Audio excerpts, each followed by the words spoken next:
What's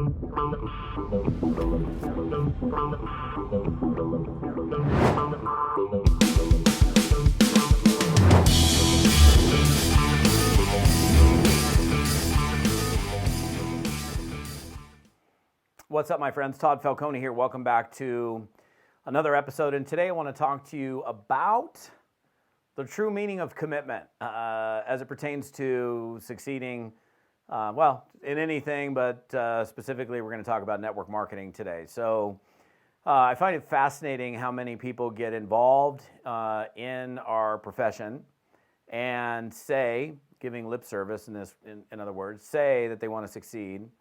And then 90 days later, they're out.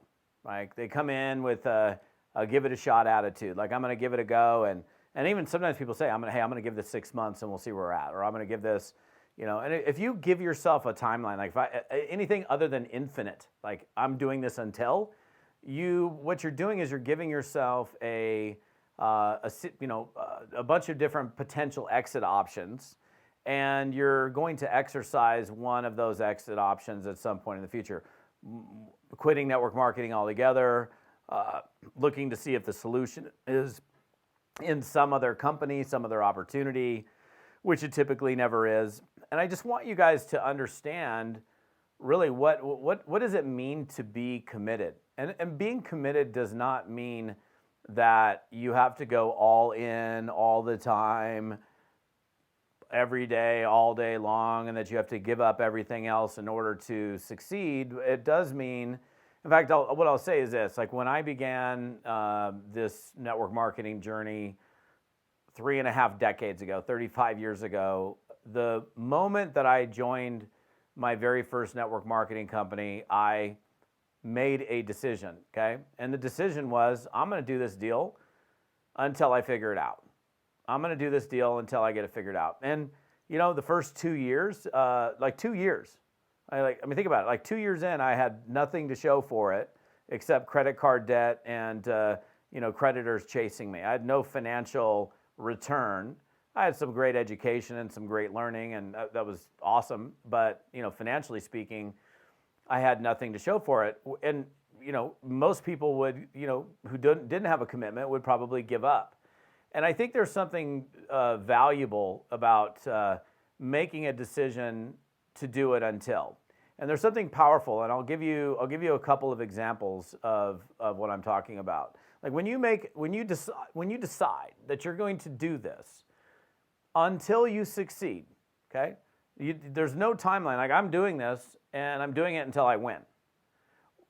Meaning you don't have an exit option, you don't have a bailout option, you don't have, the only option for you, because you've chosen this option, is success.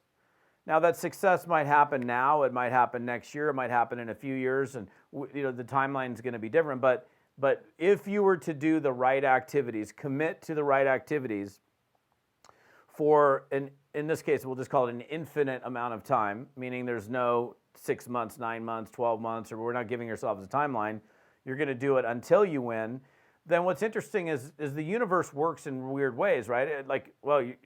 Quitting's not an option for this guy, so we have to eventually bring in these resources into this person's life that's going to help them get to where they're going because they're so stubborn. Like, I was stubborn. I wasn't going to quit. They're just, okay, well, this person, the universe is going, hey, this person's here and they're not going to go anywhere. We might as well avail them maybe these skill sets or these other assets that just kind of start to surface in your life because you've made that kind of decision. You've made that kind of real commitment, right? And so that's an interesting thing. So because failing isn't an option, because giving up is not an option, because going someplace else is not an option, making this work is your only option, then all of those resources surface in your life. Now, they might not surface exactly when you want them, but they will surface in your life at some point because that's the only path that you're on, right? So they have to surface. And there's a lot of interesting ways of looking at this, right? I actually talked about this recently on a training. And I'll give it to you guys. This is kind of an interesting thing. I've done this on stage a bunch of times over the years. I did it the last time I did this for this group. I remember I think it was March 7th of 2020 because it was like right before we went into the initial COVID lockdown. And I was speaking in Vegas to about 3,000 people, and most of these people had traveled from like Central and South America for this particular company. So they spent like, I mean, probably each person probably spent $3,000 on average to commit to being at this national conference, right? And so I'm speaking to this audience, and I asked this question. And I actually asked this other audience this same question the other night. I said, how many of you that are here, because you guys are obviously flew in from all over the world to be at this event, because you want to grow this business. How many of you want to be in a position in your life where like your life could depend, like this business provided everything that you needed and then some. Like you could depend on this business, like your life depended on it, right? Like it provided you all of the money where you didn't have to have another job or pay, borrow money. It's like it provided you, it was like, it was overflowing, right? And I asked, I go, how many of you in this room want to be in that position? And what happens? Of course, 100% of the hands in the room go up. Everybody. And like, I'm looking around, like, I didn't see a hand that was down. So everybody's saying, I want my life to depend on it. Like, I want this business to be able to provide everything that I need for my thriving in life to happen here. And then I asked the second question. I'm literally walking through the aisleway, and I asked this question. I said, how many of you are acting as if your life depends on it? Raise your hand. And there was like, I don't even know, like probably less than 5% of the hands in the room went up. Like a great majority of the hands did not go up from the previous question where I said, how many of you want to be in a position where, this business provided you everything and then some? And then, like, in other words, like your life can depend on it. But then the second question was, how many of you are acting as if your life depends on it? And like nobody was. I'm like, well, do you see the miss here, right? There's a huge miss. You want to be in the position, but you're not acting accordingly. And I said, okay. And what was interesting at that point, this was a kind of a made up fantasy scenario, but became a reality scenario literally like the next week, where I said, okay, so what happens when you go home from this event and you get, unpack and you go back into work on Monday and you show up at work and there's a box at the front desk, and it's got your name on it. And you're like, what's this box for? You're all excited about this box that has your name on it. And then you open up the lid, and it's like the box of your stuff. It's the family pictures. It's the things that were at your desk, your stapler, your medals from high school football, I don't know, whatever. And the front office assistant says, well, you're no longer here. In other words, you're fired. And you go home and you're like, okay, I don't have a job, and you have to tell your spouse or whatever. And then you're like, okay, well, I better go find this other job. And you start going out and looking for a job, and there's nobody hiring. Like, you cannot find work. Like, this thing that was paying your bills that you have been depending on, this job in this case, is now gone. And you try to find a job. Now, the reason I was saying it was fantasy before, because literally like the next week it became a reality for a lot of people around the world when everybody was kind of sent home with during the first COVID lockdown, right? And so they're looking around and they can't find there's no work, and they're trying to borrow money from friends and family, and because they're so desperate, no friends and family are giving any money. By the way, when you're acting desperate, nobody wants to help you. It's weird, isn't that? And I found this out a long time ago. It's better to not act desperate. Even if you're desperate, don't act desperate, because when you're in a desperate situation, you're less likely to get assistance. So even if you're desperate, just don't act desperate, right? So nobody wants to give you any money, and you're like, oh my gosh, but you have this business, right? We have this business that you just left this conference from. And now this business that you have has become the only option for you to feed your kids, right? So now I know most of you, probably none of you are actually literally in this position, but mentally you can put yourself in this position. So you put yourself mentally, you're like, okay, well, I lost my job. I can't rely on that anymore. The only thing I have is this business that I just said a couple days ago that I want my life to be able to depend on it, but I'm really not acting as if my life depended on it. Now it becomes your only option. This is the only way for you to feed your family, to keep a roof over your heads, to take care of your obligations. Like, you cannot earn income in any other way. There is no other opportunity that exists. You have looked far and wide. There is nothing else that exists but this thing that you already have. And if that was true, and that became the only option, the only way for you to feed your family, to survive, what would you do? I'm asking you that question. What would you do? You would do whatever the heck you had to do to make that business work. It would, because it now became a reality that this is the only way for you to take care of your family. Now, the business has always worked. It's that most people just aren't working their business. But now, no prospect is too big. No excuse matters. It's like, I have to make this work. Like, I have to make a sale by the end of the day so I can feed my kids. I have to recruit somebody today so I can keep a roof over my head this month. If you are literally in that position, and I know, I'm using this as an example, and probably none of you are literally in this position, but mentally you can put yourself in this position.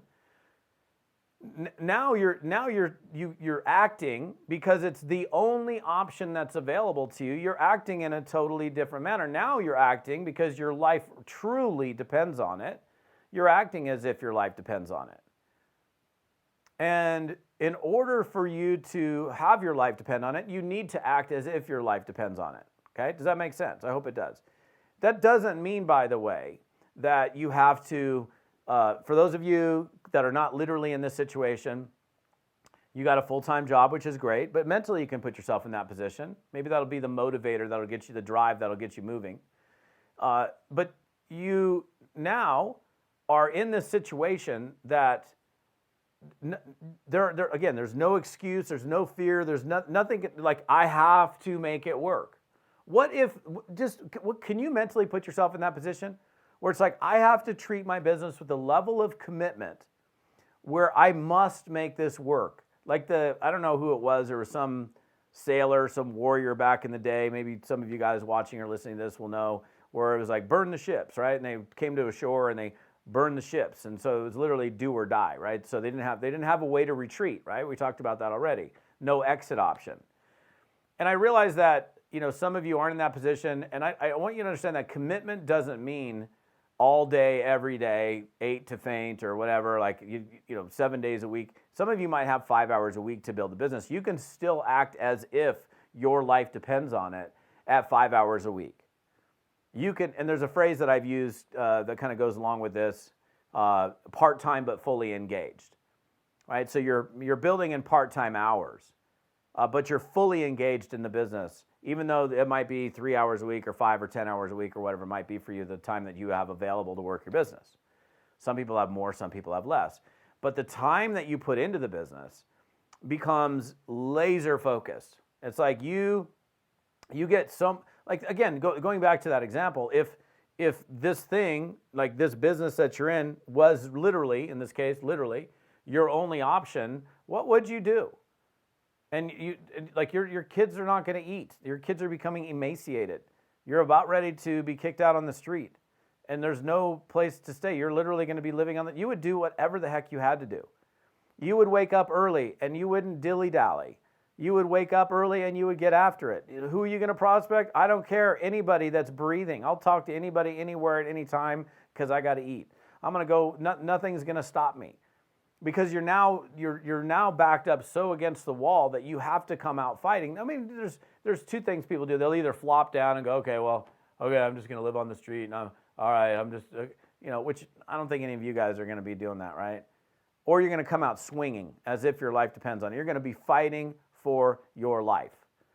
And I think when you begin to look at commitment in that way, that you're going to do this until, and you're going to do whatever it takes until you get there. There's nothing that's going to stop you. It doesn't matter what the roadblock is, what the obstacle is, what anything is. There's nothing that's going to prevent you from getting there. This is where you're going. That type of an attitude towards commitment is the kind of an attitude that's required to have big success in business. It's like, nothing is going to stop me. Nothing's ever going to stop me. Yeah, it might knock me sideways. It might not knock me down, but I'm going to get back up. Like whatever that Chinese proverb is, it's like, not get knocked down 7 times, stand up 8. I think it's something like that. I probably just butchered that, but you get the drift, right? So nothing stops you. And I think, like, when I gave that example on stage, and I gave that example recently in a training, it's like, wow, that's an interesting way of looking at it. And because there's so many people that get into this business and they give themselves a window, like this 30-day window or 60-day window. And you know, this is something that I found to be absolute fact. Network marketing works for those who work it, okay? Across the board. It might happen slower for some and faster for others, but if you're diligently committed to doing the right activities over an extended period of time, it'll work for you. Problem is, people do other things. They don't focus on what matters most, right? They focus on busy stuff or things that just really aren't bottom line profit building activities. And I think I don't need to even get into that in this particular episode. I think you know what the profit building activities are, but I think it would be good for you if you're not showing up at the level that you know you should be showing up, maybe letting this message that I gave to you today sink in a little bit in terms of really understanding, you know, the true meaning of what commitment is, okay? So anyhow, that's it for today. What's up, YouTubers? If you're on my YouTube channel, love you guys, appreciate you. If you're on my podcast listening to me on audio, appreciate you as well. The rest of the story, other details are here on my website at toddfalcone.com/episode 161. Again, that's TODDFALCONE.com/episode 161. Have an amazing day. We'll see you next time.